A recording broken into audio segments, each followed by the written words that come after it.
Let me ask you a question. Did you check in today? Did you check in with what your goals for the day were? Did you check in with what you wanted to achieve? Did you check in with the feelings that you wanted to generate as you moved about your daily practices? Or how about what you wanted to say to your spouse, your friends, your mother, your father, your brother, your sister? Was there anything that you wanted to tell them that you thought about last night before you went to bed, that you thought that you would remember in the morning and do in the morning, and now it's the evening and you still haven't done it, and that was yesterday? Let's take a second to think about what it means to check in. Obviously, we know checking in quite intimately well at airports. That's the time where you show up and a person at the desk gives you a lot of problems about having too many things in your bag and basically charges you an extra ticket. That's one type of checking in. Not a very good one, right? But there's another type of checking in. I mean, the other type of checking in is, have you ever had a teacher who, during class, would pause during the break and ask if anyone had any questions? How'd that make you feel? Maybe you were sitting during that class and you had a question, but you weren't sure when the right time to ask it was. You weren't sure whether or not it was smart, right, but the teacher sat there and he waited, saying, "Please tell me, what are your concerns?" And at that moment, you could pipe up and give him the information that you were curious about, or you asked for the information that you were curious about.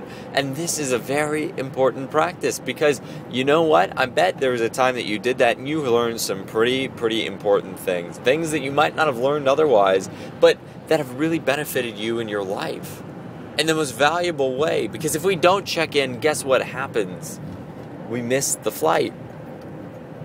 We miss the flight, and I think that's a really important idea to keep in mind.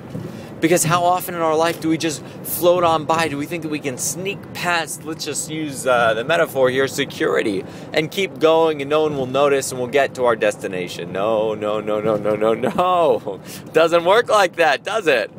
No. How often does it work for you to just sneak on past without checking in with things? Checking in with your own feelings. So you're about to leave to go to some event and, you didn't even take the time to think to yourself whether or not you really wanted to do it. And then you show up and you think about the million of things that you had to do and how you really didn't like these people, or how, there was something that you actually urgently had to do that was due the next day at 5 o'clock in the morning, and now you're stuck at this party with all these people who you couldn't care less to be around. Now what? Well, now you're stuck. And you're stuck why? Because you didn't check in. I know, it's a very simple idea, but I think it's a really important one. Because how often do you make a resolution? And a resolution, I think, is perhaps the most important aspect of this whole topic. Right? You make a resolution with yourself. You're going to tell yourself, I'm going to quit smoking. I'm going to quit drinking. I'm going to give up all meat, dairy, and animal products completely. So you make this resolution with yourself, and then you're going about your day, and you live the same exact day as you would if you had never made the resolution in the first place. And how does that make you feel? Do you feel good that you've honored your commitments? Do you feel good that you stayed true to yourself? That you remained in integrity? That you were accountable to your own desires and affirmations? No, I don't think so. You probably felt crummy. You probably felt like, what am I doing? What a waste. What a waste. You go to sleep at night, you think to yourself, oh my God, that cookie was so delicious while I had it, but now all I can think about is how disgusting it is. And how disgusting is it? Well, obviously not that disgusting, and that's the point. The point is that in the moment, it's not going to seem very disgusting, especially if you're unsure with what you're about and where you're going. I wrote a blog post about this. If you don't know where you're going, any road will take you there. Read it. Okay, because that's the point. You got to know where you're headed.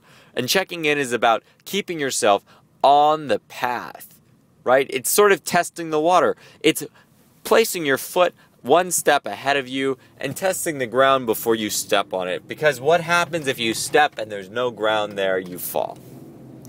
And it's okay to fall. Falling is part of life. We all fall. And we all normally get right back up. All the better for it, right? It doesn't kill us, it makes us stronger. But here's the thing.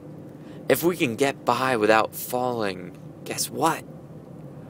We make a lot more progress that way. We can go a lot further. Because if we spend all of our time falling, getting back up, falling and getting back up, well, how far down the road will we really be able to get? Think about slacklining. This is a great metaphor to describe this situation. If you're slacklining and you're falling, well, guess what you're not doing? You're not walking along the rope. And if you're not walking along the rope, well, maybe you're not really slacklining. And sure, it's a funny example, but the point is just test it. Test the waters. Check in. What do you want to do today? Who do you want to be? And when you wake up in the morning, say it to yourself.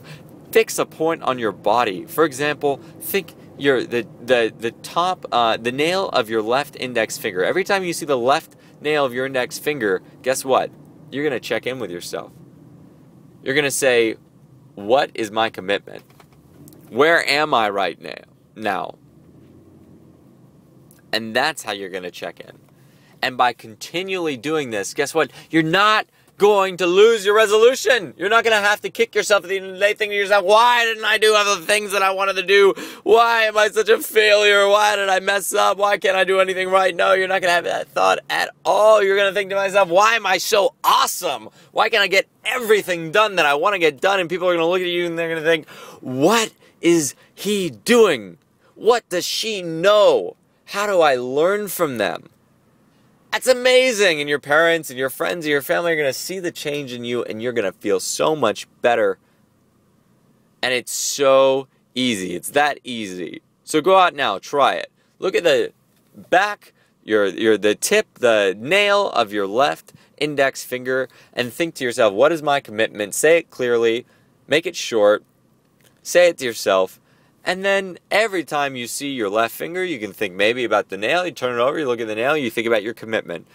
See if you can do that 100 times a day. You do it 100 times a day, I'll guarantee you one thing. You're going to stick to that commitment because it's by losing sight of that commitment, by not checking in, and losing track of the edge of the path that we wander into the thicks of the forest and sometimes lose ourselves there.